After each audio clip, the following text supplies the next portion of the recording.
श्री गणेशाय नमः। स्वागत है आपका साधना सूत्र में। નમસ્કાર સ્નેહી ભક્તો, અમારી યુટ્યુબ ચેનલ પર આપ સૌનું હાર્દિક સ્વાગત છે। ભક્તો, આજે આપણે વાત કરવા જઈ રહ્યા છીએ અષાઢ વદ 11 એટલે કે કામિકા એકાદશી વિશે।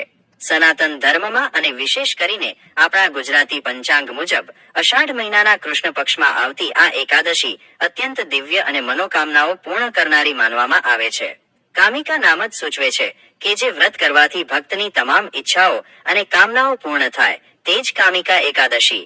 જે મનુષ્ય કામિકા એકાદશીની આ કથા સાંભળે છે કે વાંચે છે તેને વાજપેયી યજ્ઞનું ફળ મળે છે અને તે સંસારના તમામ પાપોમાંથી મુક્ત થઈને વૈકુંઠ લોકને પામે છે। શાસ્ત્રો અને પૌરાણિક ગ્રંથોમાં એકાદશીનું અદ્ભુત વર્ણન જોવા મળે છે।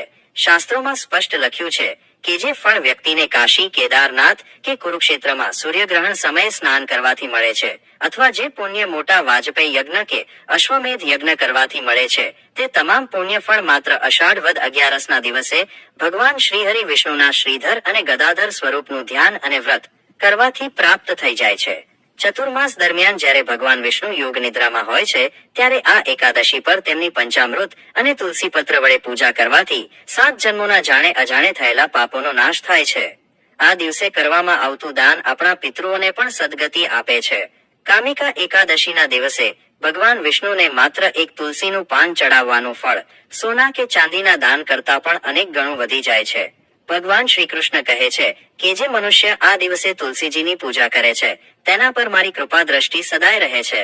તો ચાલો શરૂઆત કરીએ એ પહેલા અમારી ચેનલ ધાર્મિક બુક ડેલીને સબસ્ક્રાઇબ કરો જેથી આવા જ આધ્યાત્મિક વિડીયો તમને મળતા રહે।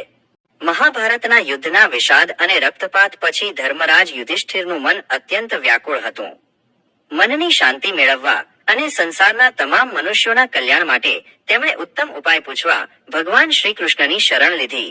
યુધિષ્ઠિરે 2 હાથ જોડીને કહ્યું, હે ત્રિલોકના નાથ, હે મધુસૂદન, કૃપા કરીને મને જણાવો કે અષાઢ મહિનાના કૃષ્ણ પક્ષમાં કઈ એકાદશી આવે છે?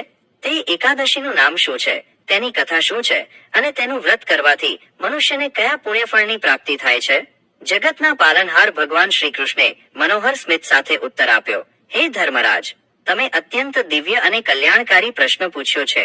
જે પ્રશ્ન આજે તમે મને પૂછી રહ્યા છો એ જ પ્રશ્ન સૃષ્ટિના આરંભમાં દેવર્ષિ નારદે પોતાના પિતા બ્રહ્માજીને પૂછ્યો હતો।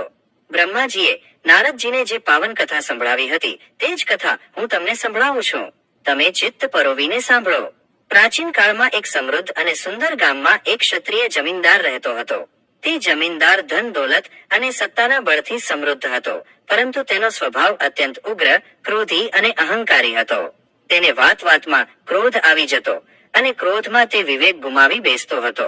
એ જ ગામમાં એક અત્યંત સદાચારી, જ્ઞાની અને પવિત્ર બ્રાહ્મણ રહેતા હતા। તેઓ નિયમિત ઈશ્વર ભક્તિમાં લીન રહેતા। એક દિવસ કોઈ સાધારણ બાબતે જમીનદાર અને તે બ્રાહ્મણ વચ્ચે બોલાચાલી થઈ ગઈ। બ્રાહ્મણે તેને ધર્મ અને નીતિનો માર્ગ બતાવવાનો પ્રયત્ન કર્યો, પરંતુ અહંકાર અને ક્રોધના આવેશમાં આંધળા થયેલા જમીનદારે પોતાનો આપો ગુમાવી દીધો। તેણે આવેશમાં આવીને બ્રાહ્મણ પર ઘાતક પ્રહાર કરી દીધો। તે પ્રહાર એટલો ગંભીર હતો કે તે પવિત્ર બ્રાહ્મણનું સ્થળ પર જ કરુણ મૃત્યુ થયું। જેવો બ્રાહ્મણનો પ્રાણ છૂટ્યો તે જ ક્ષણે જમીનદારનો ક્રોધ શાંત થઈ ગયો। તેના મનમાં પોતાના કૃત્ય પ્રત્યે ભયાનક ગ્લાનિ અને પશ્ચાતાપ જાગ્યો।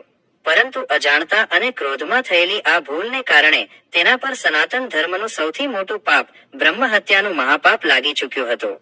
બ્રાહ્મણ હત્યાના સમાચાર વાયુ વેગે આખા ગામમાં ફેલાઈ ગયા। ગામના અન્ય બ્રાહ્મણો અને ગ્રામજનોએ એકત્ર થઈને નિર્ણય લીધો કે આવા પાપી વ્યક્તિ સાથે કોઈ સંબંધ રાખી શકાય નહીં। ગામના બ્રાહ્મણોએ તેના ઘરે જવાનું બંધ કરી દીધું। તેના ઘરમાં થતા તમામ પૂજા પાઠ, યજ્ઞ અને શ્રાદ્ધ તર્પણ અટકી ગયા। કોઈ પણ ગ્રામજન તેને ત્યાં અન્ન કે જળ ગ્રહણ કરતું નહોતું। જમીનદાર માટે તેનું ઘર જ એક જેલ બની ગયું। તેને સમાજમાંથી સંપૂર્ણ બહિષ્કૃત કરી દેવામાં આવ્યો। દિવસ રાત તેને બ્રાહ્મણની હત્યાનો અપરાધ બોધ સતાવવા લાગ્યો। તેને લાગ્યું કે જો તે આ પાપ સાથે મૃત્યુ પામશે તો તેને નરકના ભયાનક કષ્ટો ભોગવવા પડશે। પોતાના પાપનું પ્રાયશ્ચિત કરવા માટે જમીનદાર ગામના શ્રેષ્ઠ બ્રાહ્મણોના ચરણોમાં સાષ્ટાંગ પ્રણામ કરીને પડ્યો। તેના નેત્રોમાંથી અશ્રુઓની ધારા વહી રહી હતી। તેણે નમ્રતાપૂર્વક પ્રાર્થના કરી, હે પૂજનીય બ્રાહ્મણ દેવો, ક્રોધ અને અહંકારમાં આવીને મારાથી બ્રહ્મ હત્યાનું ઘોર પાપ થઈ ગયું છે. હું જાણું છું કે હું ક્ષમાને પાત્ર નથી, પણ જો આ પાપનું પ્રાયશ્ચિત નહીં થાય તો મારો આત્મા ક્યારેય શાંતિ નહીં પામે. કૃપા કરીને મારા પર દયા કરો અને મને કોઈ એવો માર્ગ બતાવો જેથી હું આ બ્રહ્મ હત્યાના પાપમાંથી મુક્ત થઈ શકું. જમીનદારનો સાચો પશ્ચાતાપ અને અશ્રુ જોઈને બ્રાહ્મણોનું હૃદય દ્રવી ઉઠ્યું. બ્રાહ્મણોએ શાસ્ત્રોનો વિચાર કરીને કહ્યું, હે જમીનદાર, બ્રહ્મ હત્યાનું પાપ અત્યંત ભયાનક છે, પરંતુ સનાતન ધર્મમાં સાચા પશ્ચાતાપ અને ઈશ્વરની શરણાગતિથી મોટો કોઈ ઉપાય નથી. અષાઢ મહિનાના વદ પક્ષમાં કામિકા એકાદશી આવે છે. તું તે દિવસે પૂરા વિધિ વિધાન અને નિષ્ઠા સાથે ભગવાન શ્રીહરિ વિષ્ણુના શ્રીધર સ્વરૂપનું વ્રત કર. તુલસીજી વડે તેમની પૂજા કર અને રાત્રિ જાગરણ કર. ભગવાન વિષ્ણુ કરુણા સાગર છે, તેઓ જ તારા આ પાપનો ક્ષય કરશે. જમીનદારે બ્રાહ્મણોના આદેશનું પાલન કર્યું. જ્યારે અષાઢ વદ 11નો પવિત્ર દિવસ આવ્યો ત્યારે તેણે પ્રભાતમાં સૂર્યોદય પહેલા સ્નાન કરીને શુદ્ધ પીળા વસ્ત્રો ધારણ કર્યા. ભગવાન શ્રીહરિ વિષ્ણુ સામે અખંડ ઘીનો દીવો પ્રગટાવી નિરાહાર રહીને વ્રતનો સંકલ્પ લીધો. આખો દિવસ ભગવાનના નામનો જપ કર્યો અને ભગવાન વિષ્ણુને તુલસી પત્ર તથા પંચામૃત અર્પણ કર્યા. રાત્રિના સમયે તે વિષ્ણુ મૂર્તિ સામે બેસીને અશ્રુભરી આંખે ભજન, કીર્તન અને જાગરણ કરવા લાગ્યો. મધ્યરાત્રિનો સમય થયો. જમીનદાર ભગવાનની ભક્તિમાં સંપૂર્ણપણે લીન હતો. ત્યારે જ ઓરડામાં એક દિવ્ય પ્રકાશ ફેલાયો. શંખ, ચક્ર, ગદા અને પદ્મ ધારણ કરેલા સાક્ષાત ભગવાન શ્રીહરિ વિષ્ણુએ તેને સ્વપ્નમાં દિવ્ય દર્શન આપ્યા. ભગવાન વિષ્ણુએ પોતાના મધુર અને ગંભીર અવાજમાં કહ્યું, હે ભક્ત, તારો પશ્ચાતાપ સાચો છે. તું તારા ક્રોધ અને અહંકારને ત્યાગી ચૂક્યો છે. આ અષાઢ વદ 11 એટલે કે કામિકા એકાદશીના પવિત્ર વ્રત અને તુલસી પૂજનના પ્રભાવથી તારું બ્રહ્મ હત્યાનું ભયાનક પાપ નષ્ટ થાય છે. તું હવે સંપૂર્ણપણે પાપ મુક્ત થયો છે. બીજા દિવસે દ્વાદશી બારસની સવારે જમીનદારે બ્રાહ્મણોને આદરપૂર્વક ભોજન કરાવ્યું, દાન દક્ષિણા આપી અને આશીર્વાદ મેળવીને વ્રતના પારણા કર્યા. કામિકા એકાદશીના પ્રભાવથી તેનો સામાજિક બહિષ્કાર દૂર થયો અને તેને પરમ શાંતિ મળી. કથા પૂરી કરીને બ્રહ્માજીએ નારદજીને કહ્યું, હે નારદ, જે મનુષ્ય કામિકા એકાદશીની આ કથા સાંભળે છે કે વાંચે છે તેને વાજપેયી યજ્ઞનું ફળ મળે છે અને તે સંસારના તમામ પાપોમાંથી મુક્ત થઈને વૈકુંઠ લોકને પામે છે. ભક્તો, આ કથા આપણને શીખવે છે કે ક્રોધ એ માણસનો સૌથી મોટો શત્રુ છે, પણ જો ભૂલ થઈ જાય અને મનુષ્ય સાચા મનથી પશ્ચાતાપ કરીને ભગવાન શ્રીહરિની શરણે જાય તો કામિકા એકાદશી જેવા પવિત્ર વ્રતથી મોટામાં મોટા પાપમાંથી પણ મુક્તિ મળી જાય છે. કામિકા એકાદશી, પૂજા વિધિ અને શાસ્ત્રોક્ત નિયમો.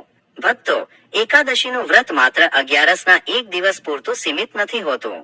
શાસ્ત્રો મુજબ આ વ્રત 3 દિવસ દશમ, 11 અને 12 સુધીના નિયમો સાથે જોડાયેલું છે. દશમ તિથિના નિયમો. એકાદશીના એક દિવસ પહેલા. દશમના દિવસે સાંજ પછી ભોજન ન કરવું. સાંજે સાત્વિક ખોરાક લેવો. આ દિવસે મસૂરની દાળ, ચણા, કાંદા, લસણ કે માંસાહાર સંપૂર્ણપણે વર્જ્ય છે. રાત્રે બ્રહ્મચર્યનું પાલન કરવું અને મન શુદ્ધ રાખવું. એકાદશી તિથિના નિયમો. અષાઢ વદ 11. આ દિવસે ચોખા અન્નનું સેવન પાપ સમાન માનવામાં આવે છે. તુલસી પત્રનો ખાસ નિયમ. 11ના પવિત્ર દિવસે તુલસીના પાન ક્યારેય તોડવા નહીં.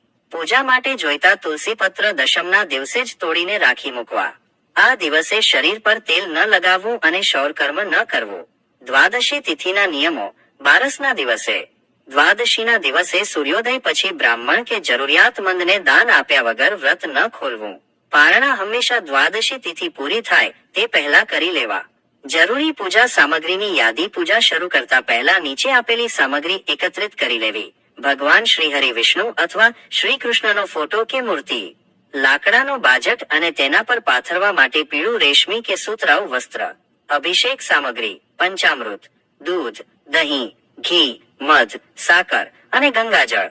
પૂજન સામગ્રી. પીળા પુષ્પો, ગલગોટો કે પીળા કમળ, પીળું ચંદન, કંકુ, અક્ષત, ધૂપ દીવો, શુદ્ધ દેશી ઘી અને અક્ષત. પવિત્ર તુલસીના પાન નૈવેદ્ય, પ્રસાદ, ઋતુગત ફળો, પંચમેવો અને તુલસી પધરાવેલી મિષ્ટાન. અષાઢ વદ 11ના દિવસે સવારે બ્રહ્મ મુહૂર્તમાં સૂર્યોદય પહેલા ઉઠીને સ્નાન કરવું. સ્નાનના જળમાં થોડું ગંગાજળ ઉમેરવું શ્રેષ્ઠ છે. ત્યારબાદ શુદ્ધ પીળા વસ્ત્રો ધારણ કરવા. હાથમાં થોડું જળ, અક્ષત અને પુષ્પ લઈને સંકલ્પ લેવો, હે ભગવાન શ્રી હરિ વિષ્ણુ, હું મારી પાપ મુક્તિ અને મનોકામના પૂર્તિ માટે આ અષાઢ વદ એકાદશીનું કામિકા એકાદશી વ્રત પૂરી નિષ્ઠાથી કરું છું. આ વ્રત નિર્વિઘ્ને પૂરું થાય તે માટે મને શક્તિ આપો. પૂજા ઘરમાં ઉત્તર કે પૂર્વ દિશા તરફ મોં રાખીને બેસવું. લાકડાના બાજોઠ પર પીળું વસ્ત્ર પાથરી ભગવાન વિષ્ણુની મૂર્તિ કે ચિત્ર સ્થાપિત કરવું.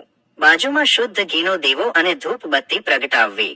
જો ધાતુની મૂર્તિ હોય તો તેને પંચામૃતથી અને પછી શુદ્ધ ગંગાજળથી સ્નાન કરાવવું. ચિત્ર હોય તો જળના છંટકાવ કરવો. ત્યારબાદ ભગવાનને પીળું ચંદન તિલક કરી પીળા વસ્ત્ર કે વસ્ત્રરૂપી દોરો અર્પણ કરવો. તુલસી પત્ર અને અર્ચન. ભગવાન વિષ્ણુને પીળા પુષ્પો ચડાવવા. તુલસીના પાન પર ચંદન લગાવીને ભગવાનના ચરણોમાં અર્પણ કરવા. શાસ્ત્રોમાં લખ્યું છે કે કામિકા એકાદશીના દિવસે તુલસી અર્પણ કરવાથી વાજપેયી યજ્ઞનું ફળ મળે છે.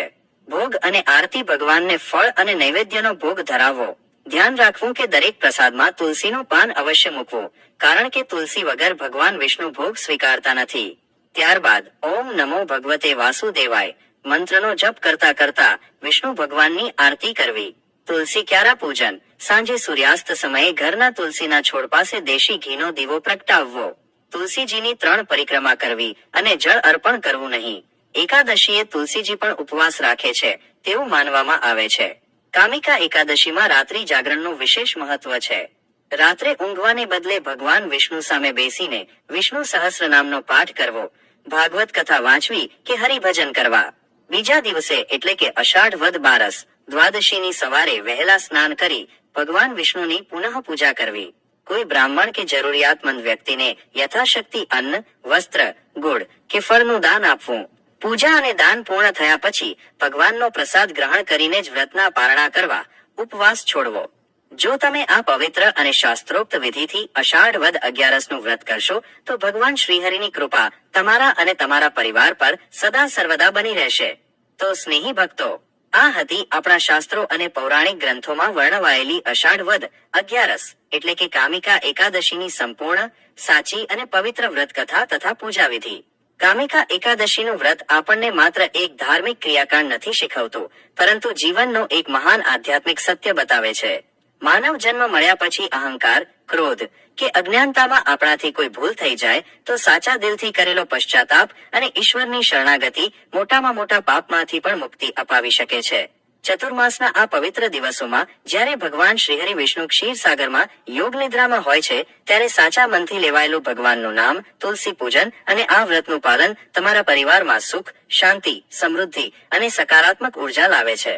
સ્નેહી ભક્તો, તમને આ વિડીયો ઉપયોગી લાગ્યો હોય તો તેને તમારા પરિવાર, મિત્રો અને દરેક સુધી જરૂર શેર કરજો, જેથી વધુમાં વધુ લોકો અષાઢ વદ 11ની આ સાચી અને પવિત્ર વ્રત કથા લોકો સુધી પહોંચી શકે અને તેમને પણ આ પૂજનનો પૂર્ણ લાભ મળે. જો તમે હજી સુધી અમારી ધાર્મિક બુક ડેલી ચેનલને સબસ્ક્રાઇબ ન કરી હોય તો અત્યારે જ સબસ્ક્રાઇબ કરો અને બેલ આઇકન જરૂર દબાવો, જેથી આવનારા દરેક ધાર્મિક વિડીયોની માહિતી તમને સૌથી પહેલા મળી રહે. ફરી મળીશું એક નવા શાસ્ત્રીય આધારિત ધાર્મિક વિષય સાથે. આવો બધા સાથે મળીને કહીએ જય શ્રી કૃષ્ણ. ઓમ નમો ભગવતે વાસુદેવાય. તમે પણ કોમેન્ટમાં જય શ્રી કૃષ્ણ અથવા ઓમ નમો ભગવતે વાસુદેવાય જરૂર લખો.